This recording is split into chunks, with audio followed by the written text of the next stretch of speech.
Good morning, ladies and gentlemen, and welcome to this Governors for Schools webinar. I hope you're all well, and it's nice to see so many people joining us this morning. Obviously, nowhere to travel to at the moment, so I hope that's stimulated everybody's interest in school governance. This morning, the focus of this morning's webinar is governance during the COVID-19 or coronavirus crisis that we find ourselves in at the moment. And please do ask questions at any stage. We've got quite a lot of people in the webinar this morning, but we will do our level best to be able to answer all of the questions as they come through. And if not, we will certainly get back to you individually after the event. Okay, well, just by way of welcome, I'm Steve Barker, and as you may guess, it's my photograph on the left-hand side of the screen there, and I'm joined by my colleague Linda Waghorn this morning. Hi, Linda. I think we haven't got Linda's sound just at the moment, but Linda will join us momentarily. We're having a few sound issues at the moment, but Linda is actually with us on the other end of the line, hopefully. This is the joys of broadcasting 100 miles apart from one another, which is something we wouldn't ordinarily do. So bear with us on the technical issues, please. Linda and I are both here from Better Governor, and this is one of a series of webinars we've been delighted to host on behalf of Governors for Schools. So thank you very much for joining us, as we say, and with no more ado, we'll crack on with the webinar proper. So what we've attempted to set out as a little bit of an agenda or some aims for this morning's session is firstly to think about the concept that governance isn't on holiday at the moment. It absolutely does continue, no matter what else you may hear at the moment. Governance does actually continue during the current pandemic. I also think it's important that we make sure that as governors, we're all aware of the key and relevant guidance on coronavirus that has an impact not just on schools, but actually on governance in schools at the present time. And also to make sure that from a governance perspective, governors and trustees in academies have confidence in holding their schools to account during the coming months and thinking about what that actually means for us all. So as I say, hopefully all of you can locate the question bar on the dashboard that you have in front of you this morning. If you have questions, I know some people have got some questions already which are coming through, which is great. Lots of you saying good morning, which is very nice too, so thank you very much. If we could just have a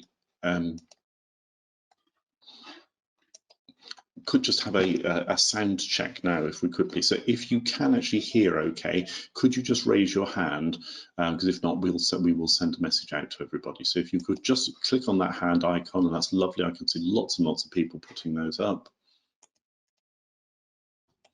So I think we can assume that most people have actually got sound.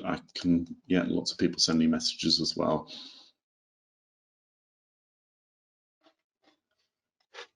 Great. Okay, that's fantastic. Thank you. Double check. Linda, are you online yet? I know you're online. I don't know whether your microphone's actually up and running.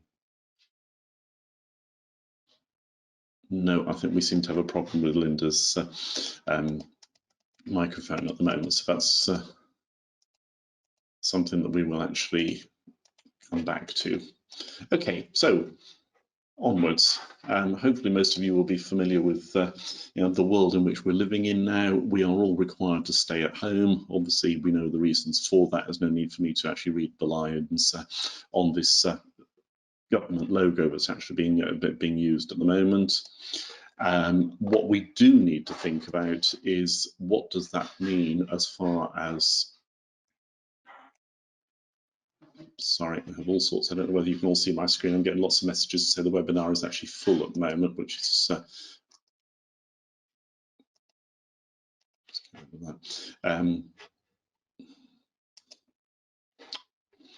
sorry, clearly it's a popular subject, folks. So yeah, bear with me if you will, please, on that. There's a lot more people trying to get in than we actually had spaces for, clearly. So the key message at the moment really is that governance must go on, because although our schools are not fully functioning at this particular point in time. Certainly there are children there in an awful lot of our schools, if not all of them, and that's in line with government expectation. So therefore we need to be mindful of that, and mindful specifically of the governance elements of that. Let's move on to the next slide at that stage. You will be aware that there is lots of guidance coming from central government. It took a few days for the guidance to actually kick in, and that is updated on an ongoing basis. It's hard for us as governors to disseminate all of that out to our respective governors, so we need to think about how that works and going forward what that might actually look like, because certainly, although we've got the Easter holiday coming up very shortly, government guidance will not stop, and certainly from a governance perspective we need to be mindful, particularly on safeguarding. We'll come back to that very shortly. Okay, so as far as the government measures are concerned at the moment, again, I'm going to skip through this because I'm assuming as governors you will all be very aware of this. Number one instruction from the government right now is that parents should keep their children at home wherever that is possible. Now, of course, there are some exceptions to that. And those exceptions do mean that all schools are expected to actually remain open, but only for specific groups of children. And I think everybody is very well aware that that does include those children who are vulnerable because they've got educational healthcare plans or vulnerable from child protection perspective, and of course, absolutely crucially, the children of key workers. And I know there's been a lot of debate about what does and what does not constitute a key worker. And I think hopefully there has been some clarity in that. I think schools need to exercise a little bit of judgment in terms of what that looks like at local level. So schools are remaining open. We know that we've got children with EHCP plans in schools. We know we've got children of key workers in schools, and we were just saying that we've got some people who in some of our schools have actually found it quite challenging to actually make decisions about who is and who isn't a key worker. And I think governors will be very supportive of head teachers in allowing a little bit of latitude in how those decisions are actually made, usually to make sure that children where they actually need to be in school are given a place at this particular point in time. Excuse me.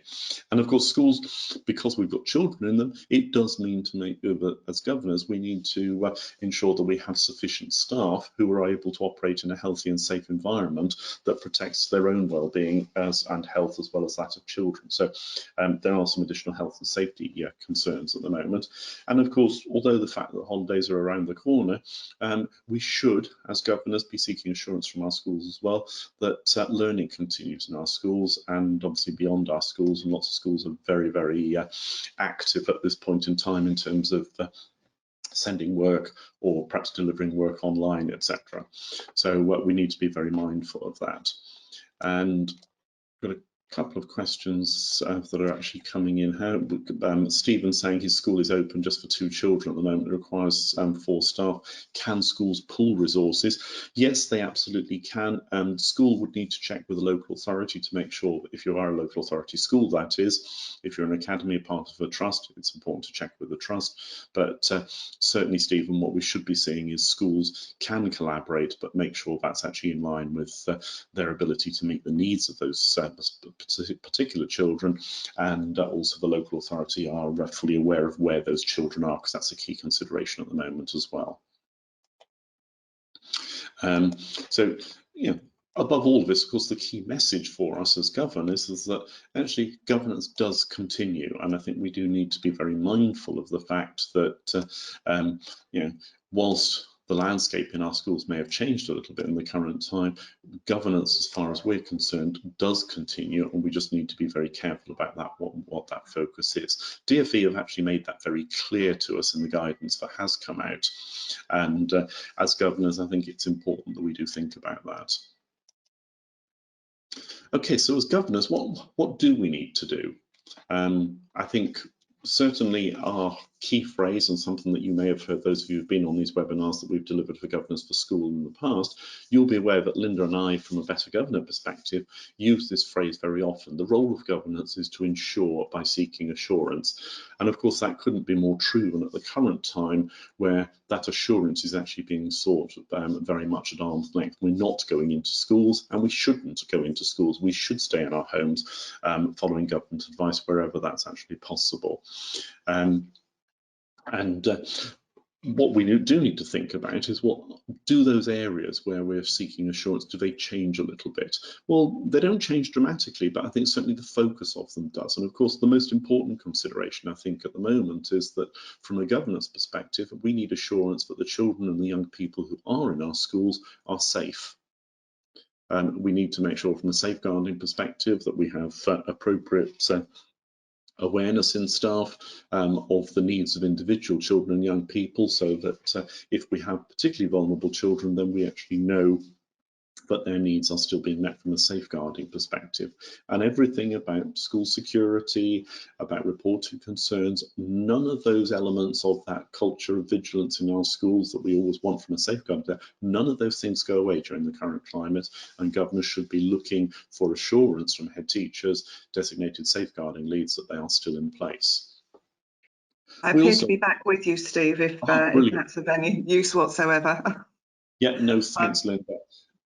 If you can hear me correctly, I'm quite happy to make a contribution now, and apologies for those that that maybe missed me up till now. I think in terms of the learning, I think there are two elements to that. Clearly, as schools opened, as they closed, they made emergency measures there to provide some learning materials, either online or through packs or a combination of the two, to the students for what they knew was an uncertain amount of time, and to tide them over. So learning, obviously, they're still schools, they're still responsible for children's learning, so they will have made those initial arrangements. But I think some governance thinking needs to go into, so it will continue beyond Easter. We will have children who, for some of them, their learning was a little difficult anyway. What is going to be provided as we move into the summer term that constitutes an effective, at a distance, set of materials for those children? So there is some governance thinking, discussion, understanding needed around those elements. Absolutely, and I think one of the key considerations there, of course, is that, you know, we don't live in an equal world at the moment, and as you rightly say, we've got children that do have access to perhaps more technology than others. We've also, we've had several questions from governors from special schools, so it's nice to see that we've got some governors from all phases of education involved this morning. A couple of messages, and again, we've got one here from Zoe, which is typical of several others that we've had. Special schools where parents are choosing not to send their child or children to school, where there's no additional welfare or safeguarding concerns, those parents are following the spirit of the directive to stay indoors. How should governors be managing that? I think that the coronavirus itself takes precedence. So if you are concerned about the safety of your child, then it's right that you take those measures as a parent. However, from a school point of view, you might be thinking there are some children who are not coming, who are not having learning opportunities. What might we need to do in addition, differently, to support that child, those children, when they do return to school? And what is it that we're providing to support their learning at home? Absolutely. And I think we've got, again, another host of questions on the similar theme. What if the school is closed? What are governors' trustees supposed to do then? Although the school doors and gates may be closed, the school should not be closed. As Linda said, you know, children's learning should be going on, and therefore, from a governance perspective, we have to think about what is the school doing, albeit from a distance, to support those children, not just from a learning perspective, but actually from a, you know, mental health and well-being perspective. Do we know, are we suggesting other activities? There's lots going on TV, on video channels, on streaming services, etc. at the moment that can stimulate children, but are those messages actually being shared with all children in our school communities? We need to remember that staff are working from home, so they are still able to plan, to design, to support, to prepare, and life goes on, albeit at a distance from the school gate itself. And these are sometimes providing some very good opportunities for a variety of staff to develop and design and even to engage in their own professional development, so that they can better support children returning to school, because no doubt there will be a gap between what they knew before they went into this period of isolation and what they will need to do to meet those learning goals of their current academic year for them. Absolutely. And I think the other consideration, of course, is at different phases. We know that the government have actually suspended offset inspections. We know that there will be no SATs tests this year. There'll be no moderation. There'll also be no end of Key Stage 1 and 2 SATs or public examinations, GCSEs and A-levels, etc. That does not mean that learning stops, of course, because these children, young people still have the rest of their lives. So schools up and down the country are working very, very hard. Karen's asked an interesting question here in terms of what should that learning actually look like? Are there any special provisions? No, there aren't, Karen. And I think the key to think about is we would want assurance from our schools that they have got programs in place to support learning, however long that needs to be supported while children are out of school. The first couple of weeks, lots of schools are actually putting things on their website and sending things home. A lot of thought will be done, as Linda says. Most teachers are actually at home at the moment, or a lot of them are. What are they planning for the summer term? Are they needing to modify? Because it's all well and good to say you just send the lesson plans out for what they were, but my wife is a teacher, and my wife gave me the example last night. Her children would be reading the Book of the Zanzibar. It was a book called The Wreck of the Zanzibar at the moment, and English lessons would revolve around questions there to ensure that they fully understood, etc. If there's been no group reading, the teacher doesn't know where children are all understood, etc. Have children got access to books? All of those are considerations that need to be taken account. So a lot of lesson planning for the spring, for the summer term, will need to be perhaps rethought as we go through the holidays and make sure that things are set up.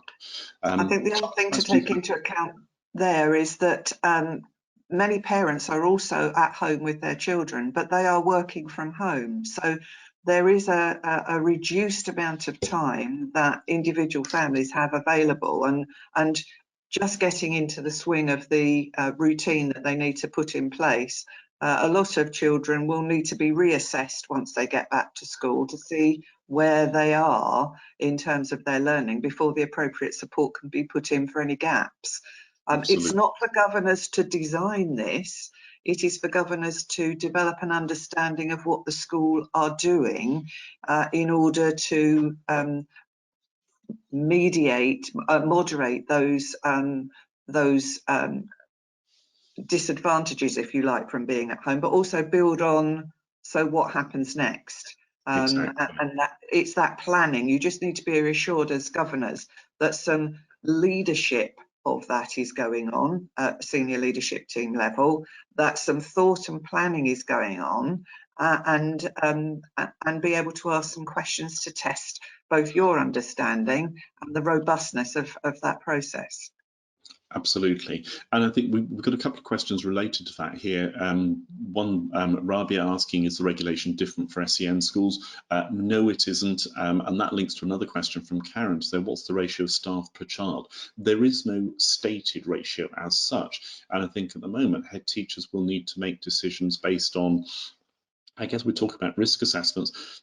What are the needs of the children and young people who are coming into our schools at the moment, and what staffing levels do we need to support their learning? And teachers will be perhaps doing staffing rotas based upon that. But no, there aren't specific regulations as such, other than for. And remember, the DFE got this guidance out as quick as they possibly could, but we're working in an emergency situation. So they were clear in that initial guidance they provided to head teachers that it was the head teachers' responsibility to decide and design what that looked like. So it may not look exactly the same in your school as another school, or you may have collaborated in your school with another school to provide some elements of the childcare offer. So it won't look the same, but heads are doing their very best and often they are working across the Easter holidays. We're still providing this childcare. That it may not be your school staff, or it may be in combination with other youth groups and groups that would already normally provide Easter holiday care or Easter holiday activities in your school. So it changes, and you just need to be aware that the head is the person who is making those decisions about who, how, when, and you're testing whether that's well thought out. And again, there's a question here from Brigitte, who's actually, again, coming from a special school perspective, saying it's almost impossible to ensure that learning continues at home.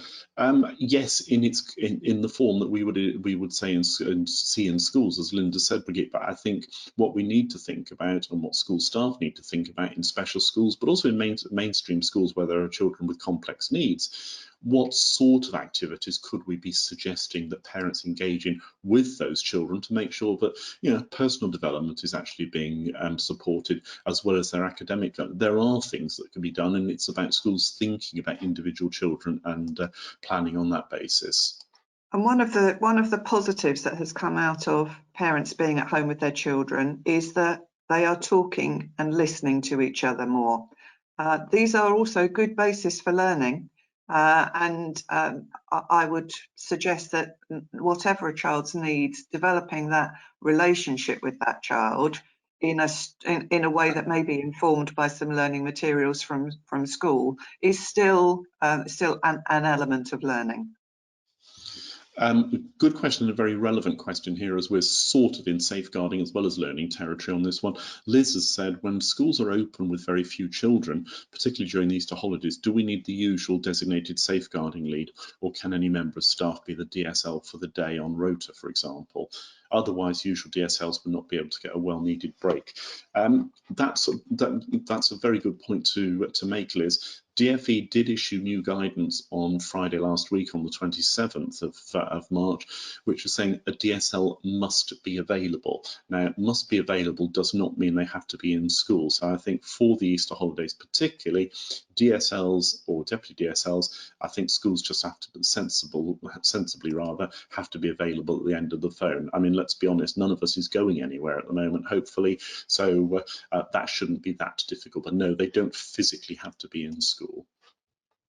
It's just worth mentioning there that we, the DfE suspended the Keeping Children Safe in Education consultation on the new guidance to be introduced in September. They suspended that consultation on the 31st of March, so very recent one. But I think the important point there is the one Steve made about the DSL not having to be physically on site, but accessible. Okay, and we've talked about health and well-being for vulnerable youngsters in school and for staff. That fourth bullet point there really is saying that, what about everybody else? The vast majority of children are staying at home at the moment, but clearly we have all of us, probably some very vulnerable children and vulnerable families in our communities. Is anybody reaching out to them at the moment? There will be staff at school who are not, perhaps not in school or not fully occupied in school. Is this something that can be picked up either by a DSL, deputy DSL, etc., but just some kind of keeping in touch, because there will be some families out there. We know, for example, that the DfE free school meal voucher scheme is now available. It's not going to kick in over the Easter holidays. It is available, but we've had some families just for the last couple of weeks who've been under significant hardship, and of course everybody's a little anxious because of the situation at the moment. There are other factors for some families that are actually increasing that anxiety, and I know a lot of schools up and down the country have bent over backwards to try and keep in contact with those people. Lots of schools have been out and bought local supermarket vouchers to support those families in putting food on the table for their children. So again, that's something to think about, and something from a governance perspective. Do we know if that's happening? Do we know if it needs to be happening in our schools? And of course, that brings us on to the last bullet point here, is that there are some other tasks, some key governance tasks that actually must be undertaken on an ongoing basis. And we'll come on to the next slide and go into those now, if we may.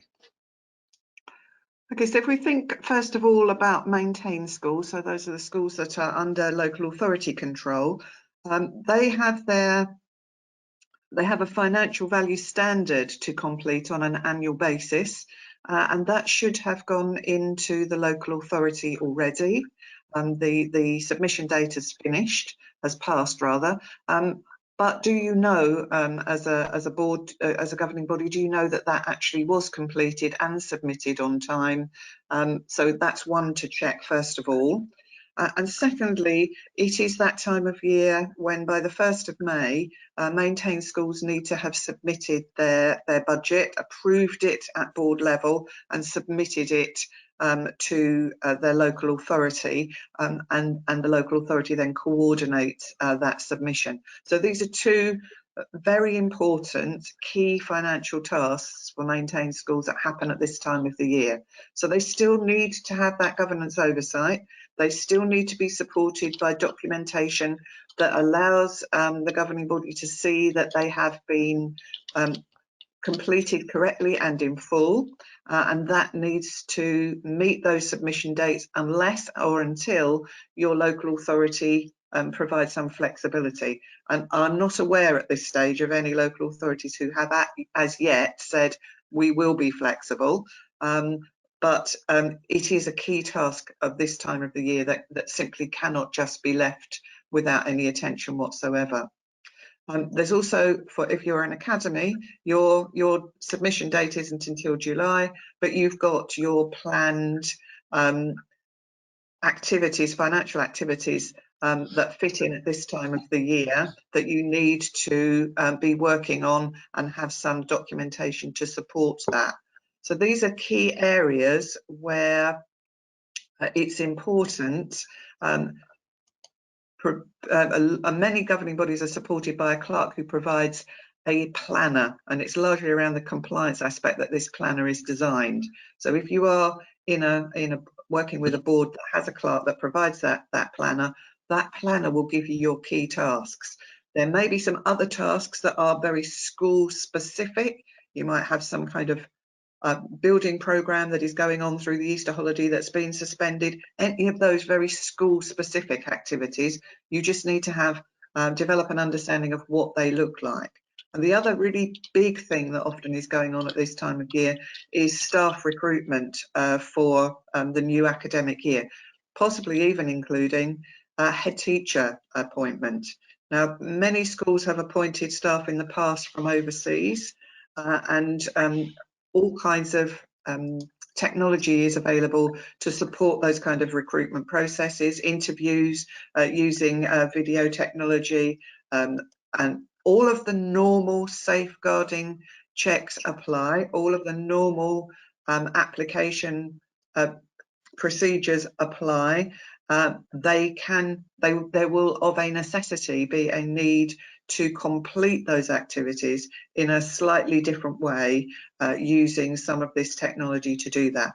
This may also apply in a less impactful way on your recruitment to posts on the board itself, electing parent governors, for example, or appointing governors to fill vacant posts. So again, you may need to think about still following the process, the procedure, but using technology to support the absence of being able to do this face to face.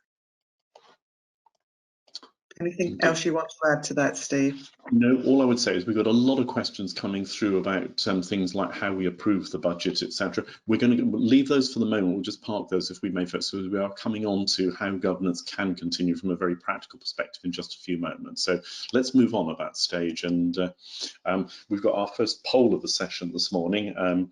Hopefully with so many people on the webinar today, this should actually work okay. So the first poll really is asking you, has your governing body actually met either as a committee or as a full governing body since the lockdown or the stay-at-home messages actually have been in place. So you ought to be able to see that poll up on your screens now. So if we could ask you to vote, please, that would be much appreciated. And, lots of you already have, so that's fantastic. And up to 60% of you have voted already, which is lovely. So if you would like to vote, please do cast your vote now, and we'll be able to share those results for you. So we're up to nearly 90% of you now, so one or two more yet to vote. So last couple of moments now, and I'm going to close that poll in just a second and then be able to share those results with you. So I'm closing the poll now, and now if I share that, you ought to be able to see what that looks like on the screen in front of you.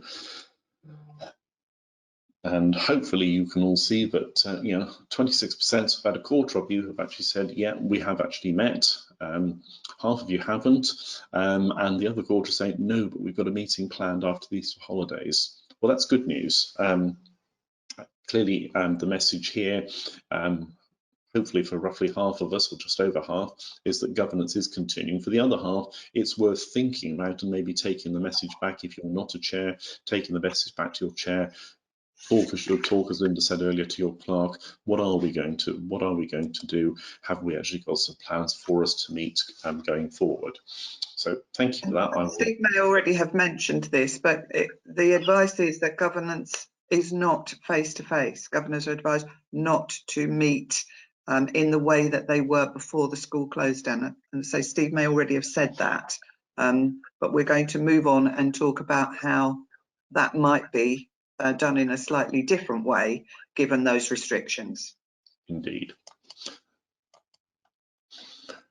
Okay, so there are a number of alternatives, of course, to face-to-face meetings. And as Linda, sorry, yeah, we did miss the first bit there. We said, obviously, we as governors, as well as everybody else, we are staying at home wherever we can. So that means we are not going to school. So we do need to think about governance continues, face-to-face meetings don't. Therefore, what are the alternatives? Now, the obvious one, and most of us have the ability and access to email, is that we could actually conduct governance by email. We could be sending a fairly rapid stream of emails out on a daily basis if we wanted to. We can do governance by phone. That's an option too. Lots of people have spent a lot of time recently talking about chairs actions.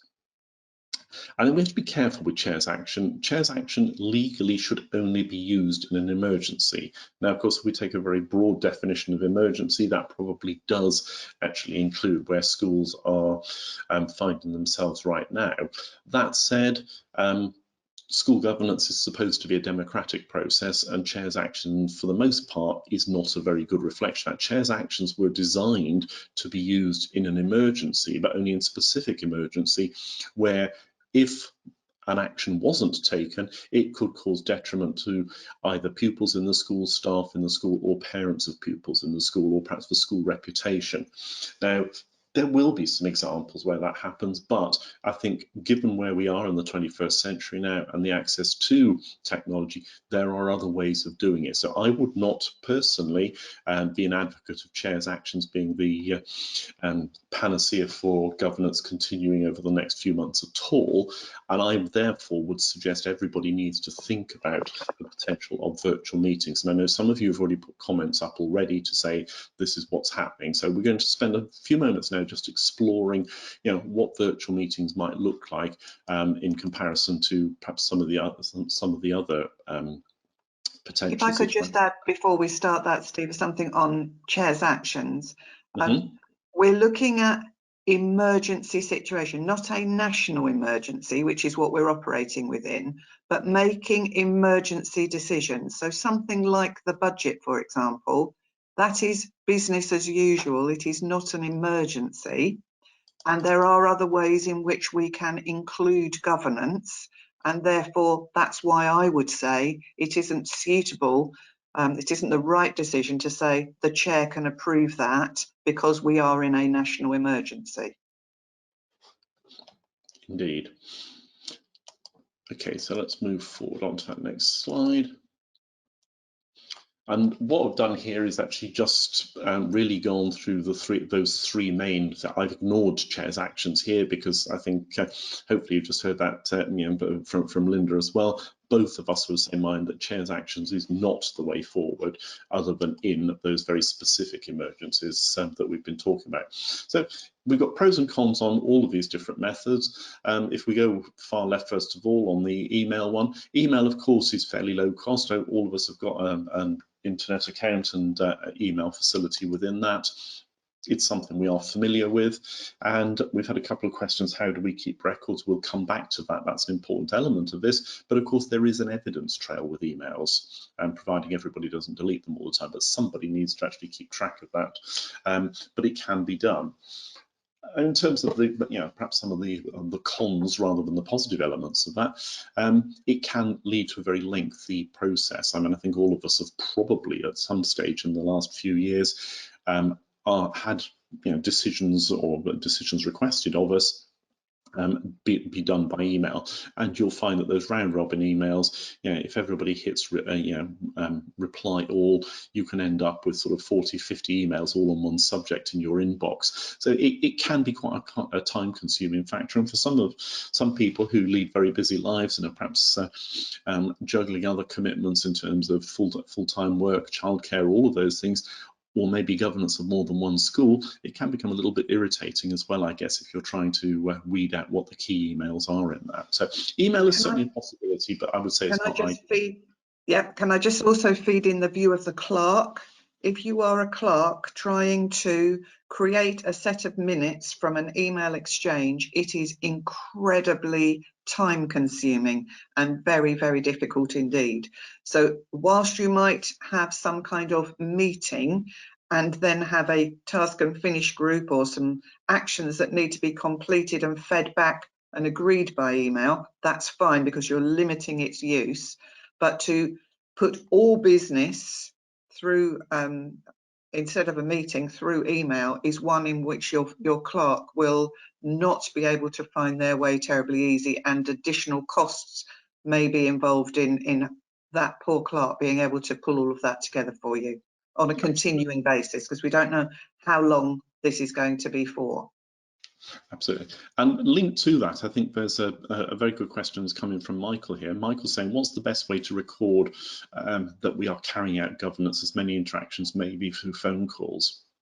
I think if Michael, you're the chair, and I'm guessing probably from the way you've worded that you might be, but if there is a lot of communication being done by phone, maybe it's a good idea for the chair just to keep a very brief log and to circulate that to governors, and of course, as Linda says, the clerk going forward. I think it's important that communication is maintained here, and we'll say something more about that a little later.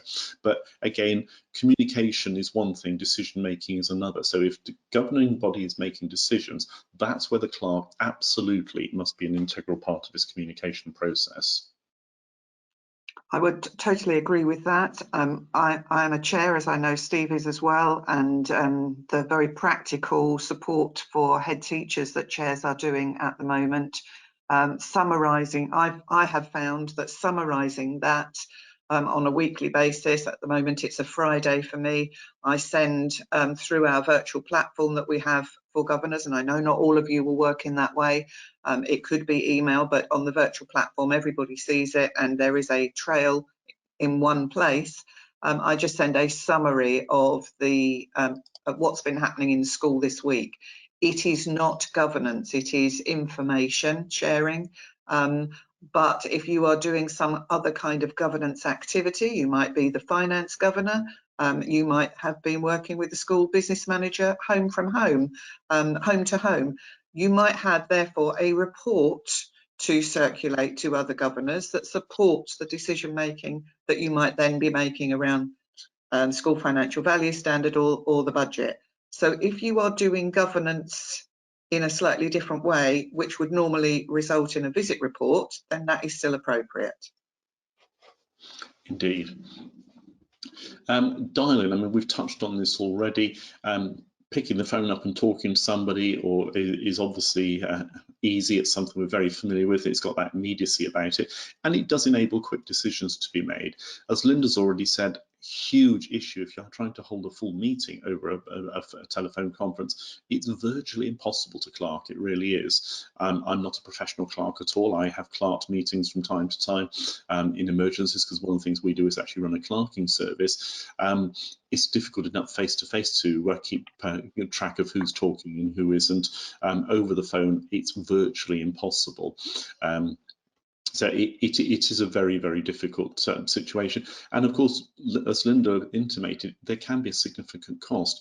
I know somebody who was actually quite shocked when they got their phone bill, because they realised they'd actually had 2 4-hour chats. If you can call it talking 4 hours of chat, they'd had 2 4-hour phone calls, which had taken them way over with all of their allowance of minutes. So they got a fairly hefty bill to foot as well.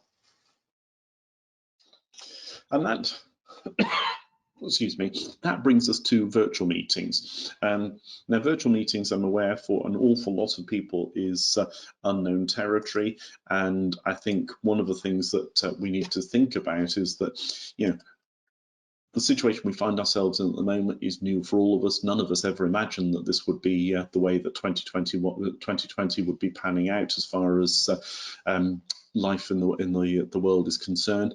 Therefore, we do have to think about how we adapt and how we respond to that.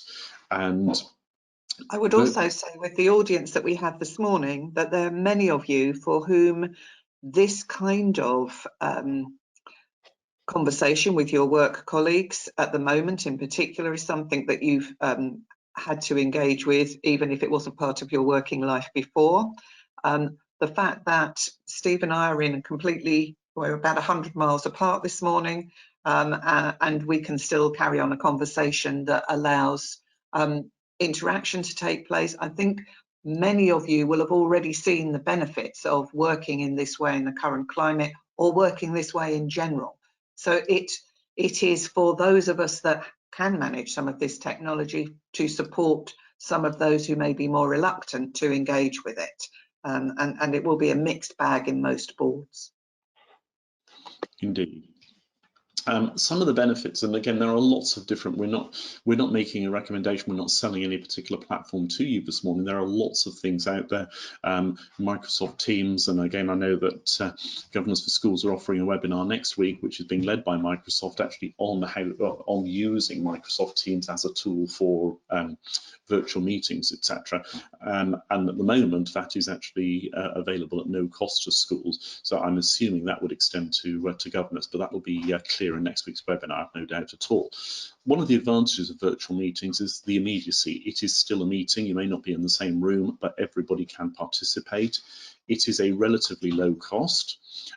It's much easier for the clerk to minute. So the minutes that will come will be of the same quality that you would expect from your face-to-face meeting, and certainly is something that I have had a lot of experience in the last 3 weeks. I've actually been self-isolating for the last 3 weeks, so apologies for my cough in the background here. But we have used it. I've had a team meeting with my team every day. Linda and I have been doing webinars through Better Governor probably 3-4 times a week now, and this is the second one we've done in 7 days for Governors for Schools. So business can continue, albeit from our front room, our office, our dining room, whatever it actually might be. But it's actually a process that does work. Now, for some governors, and again, I'm not suggesting this applies to anybody who's on the webinar this morning, you've all actually navigated yourselves around some of the technical issues that we've had today, and you're still here, so thanks for that. But some of our colleagues on our governing boards may feel that the technology involved in this is a little bit challenging. Certainly, we know through our Better Governor platform, we've had people engaging in webinars now who perhaps historically haven't, and they found it difficult. They're intimidated by asking questions. They found it difficult to vote. They found it difficult to get the sound settings right, etc.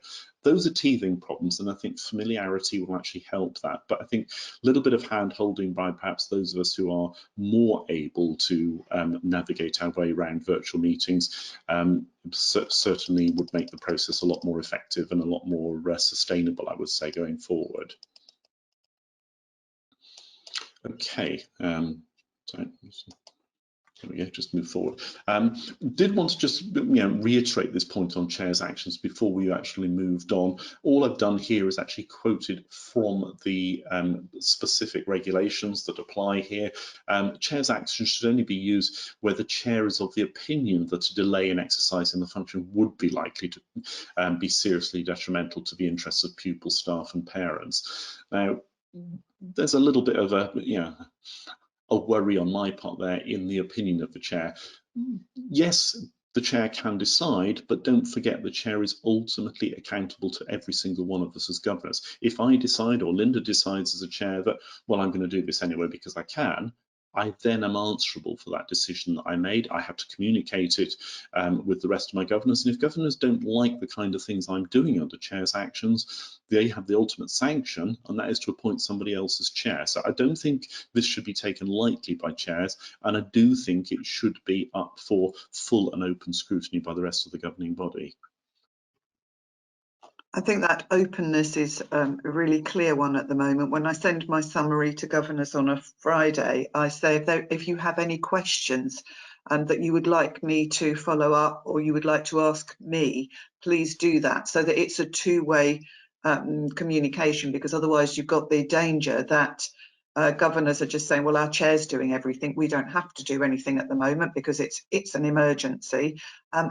Actually, that's not governance. Governance is a team of people with a variety of skills that are able to contribute together. And I would be missing something if I didn't involve some of those other skilled governors to pick up points that I might have missed. So that, I think, is really important, that you keep that relationship between the board going as a chair. It's a two-way thing. Absolutely. And that we've got quite a few questions coming through now, Linda, on virtual meetings. There's a very good question from, or a comment from Sarah here. Sarah's saying, we need to actually think about which platform we're using. There are lots of platforms being criticised for not being GDPR compliant at the moment. So it is certainly worth looking beyond perhaps the first free platform that you find. So yes, let's do that. Ask those questions, do a little bit of checking before you decide what you're going to do. Clearly, confidentiality, data protection are very, very significant issues. We've had for many years a virtual meetings or alternative meetings protocol, which we've shared on Better Governance with our customers. I do think it's really important that we do, as governing bodies, have a set of expectations, a set of rules that this is how we're going to do it. And part of that's got to be to make sure it's safe. One of the things I would say about GDPR is that in general, governance meetings, and we are talking about not business as usual, we're talking about those key things that you need to do, short focused meetings on those key things. It would be very, very unlikely that during the course of that virtual meeting, you were to be speaking about anything that breached GDPR, because you're looking at personal information. Governors generally don't do that unless they're in those panel hearings or confidential areas of their meeting. That is unlikely to be business as usual, unlikely to be emergency business key focused. And also, you are not sharing paperwork in this virtual platform. You are sharing things like the budget papers and any other documents. You are sharing that in your normally secure ways. So it's a risk assessment, isn't it? Yes, this is a risk. How do we ameliorate that risk by taking other actions? So it doesn't necessarily just mean, right, we can't use that because it may not need that level of security in order for you to do what you need to do. Indeed. A couple of questions coming through here. An interesting one from Sally. Sally saying, do you have a view on recording these meetings? I think governors have to be very aware, if we're talking virtual meetings here, most of these platforms automatically record it for you anyway. That could be a real help for the clerk afterwards. It may involve, as Linda said earlier, a little extra work, but I think you just have to be aware that most of these platforms do actually have automatic recording in place. Gordon's making a good point that virtual meetings do require high quality chairing. sharing. Yes, Gordon, you're absolutely right. Yes. If you are the chair, most of these platforms have a dashboard which gives the chair ultimate control in terms of unmuting people. I certainly, having run a lot of these meetings now, would never advocate just an open mic session. I think you have to have people indicating that they want to speak. Be mindful that, you know, we have to keep things to a minimum, so much shorter meetings I think are of the order of a day, and that again is in line with the DFE advice at the moment. Focus meetings on those really important matters of the moment where decisions do need to be taken, etc. This is not an alternative in terms of exactly the same format, exactly the same agenda for a normal meeting. So the chair has to keep it focused. The chair has to be making sure that the clerk is clear on who is asking questions, who's contributing, etc. So good point there, Gordon, absolutely. And whether you have audio only or visual as well, those are things. Often people are less comfortable with the visual as well as audio. If you've only got the audio feed, all of those rules, those protocols about introducing yourself as you speak, or the chair making sure the clerk knows who it is speaking, those are vital for the clerk to be able to record, excuse me, record those conversations correctly. Absolutely, and we've got a couple of questions here. One from Kay who's saying she's got a governor who doesn't have a PC at home, and Linda is also saying, what about a governor who refuses to use any form of internet whatsoever? Meetings still have to be core up. If you've got governors who won't or can't participate, given the unusual and unprecedented circumstances we're in at the moment, I think we just have to say, I'm sorry, this is the best that we can do. And they'll still get a copy of the minutes, so they will know what has been done in their absence. And also, I mean, maybe encouraging people to submit questions in advance. So one assumes that if somebody is refusing to have anything to do with the internet, they may not have minutes, they may not have agendas, etc. at the moment. I think there needs to be a conversation there that, you know, is it possible for that person to participate in governance anyway, notwithstanding what's going on right now? Because there aren't many schools now that still post hard copy agendas out, in my experience. Okay, we've got our second poll. Sorry, Linda. No, I would just agree. It's very difficult to be an effective governor if you are not using the internet in any way, shape or form. That probably doesn't even give you access to the governance handbook, and that would concern me. Indeed. Okay, we're going to launch our second poll of the session, which is linked to that last slide about chairs' actions, and I'm going to launch that now, so you ought to be able to see that on your screens. So this is actually asking if have chairs' actions actually been used in your school or your trust in the past, and you've got 4 potential answers there.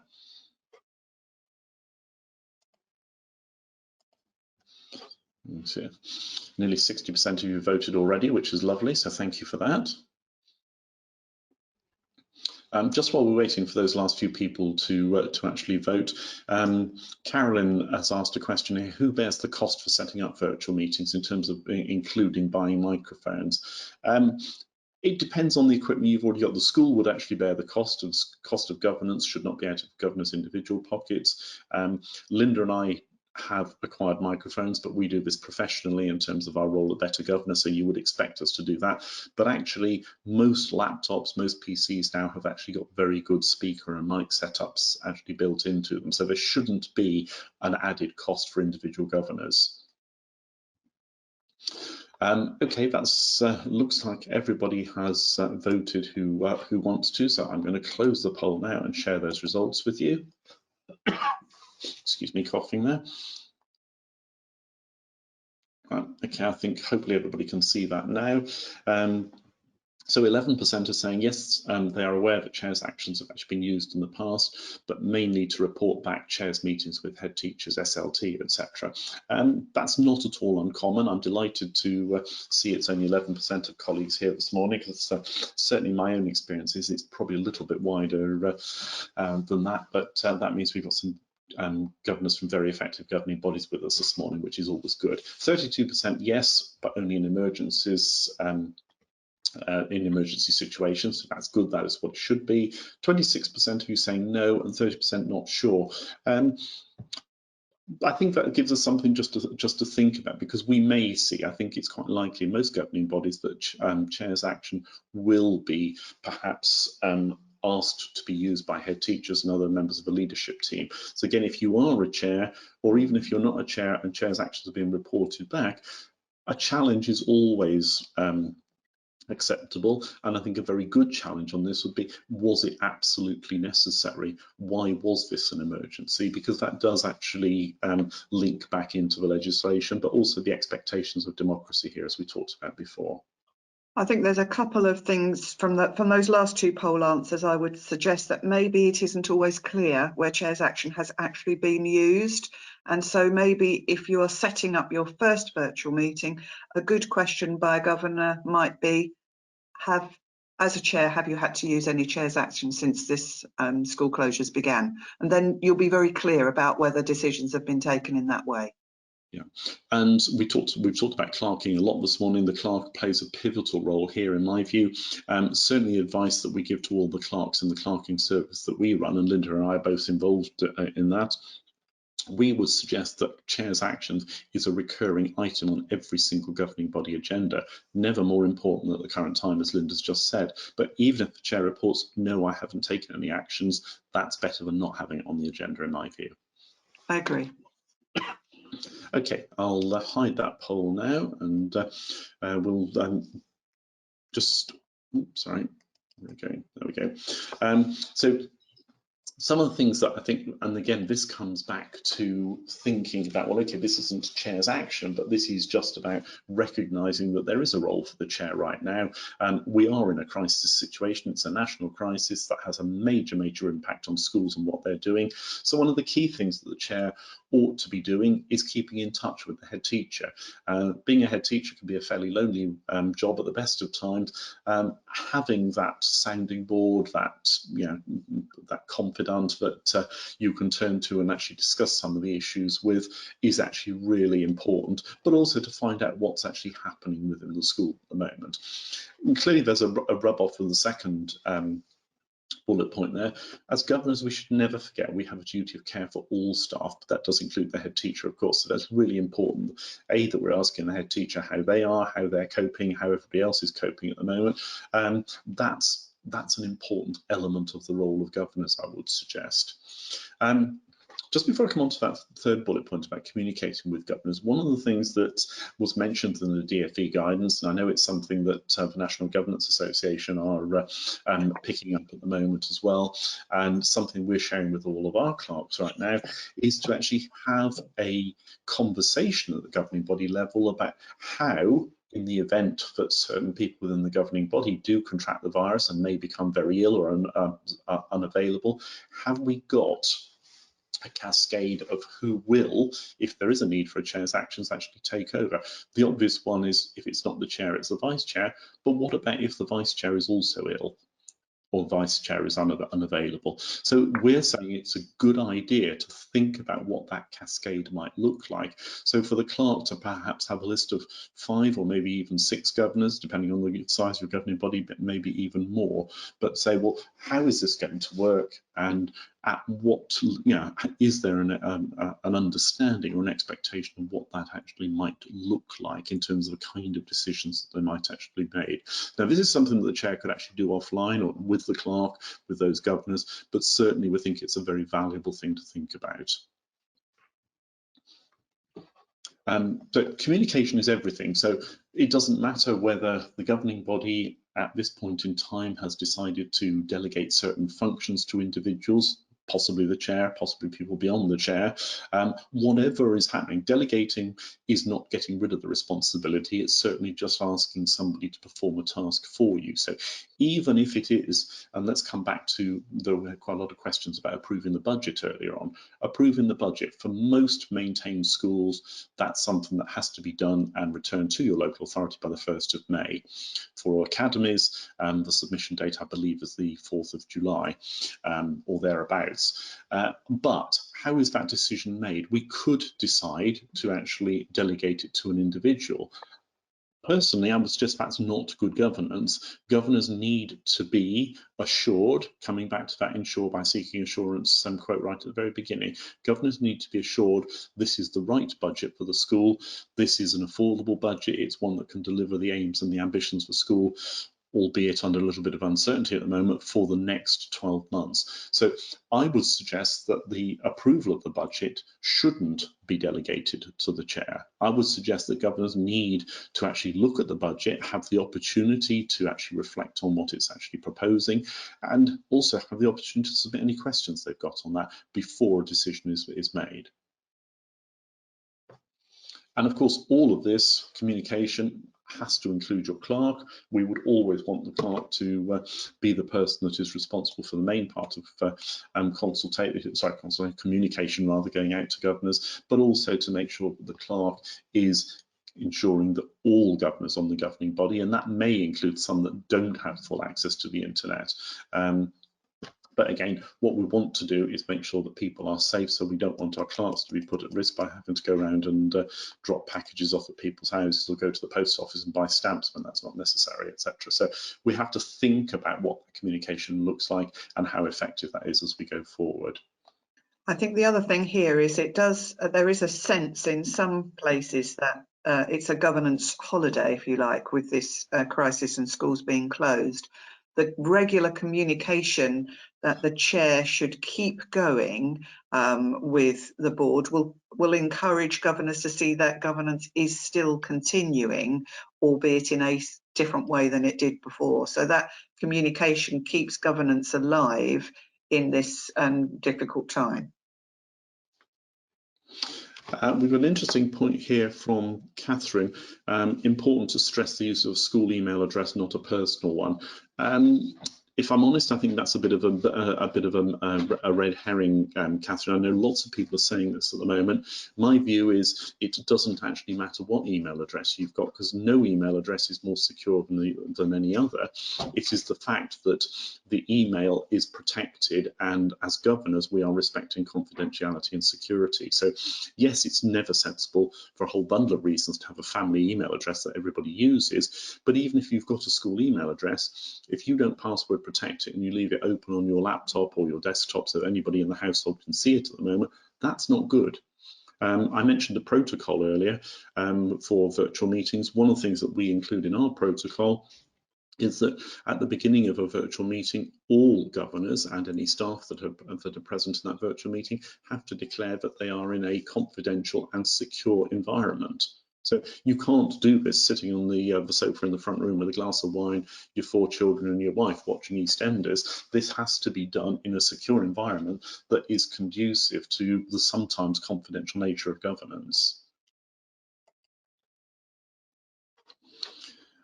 Okay, sorry. I think we don't need to ask you for questions. We've got a whole host of questions that are coming. I'm sorry we haven't been able to get through all of the questions this morning. I'm just so there's one from Vivian here. Have I understood correctly? You're suggesting the usual governance agenda at this time is stripped back to just focus on key tasks that must be completed.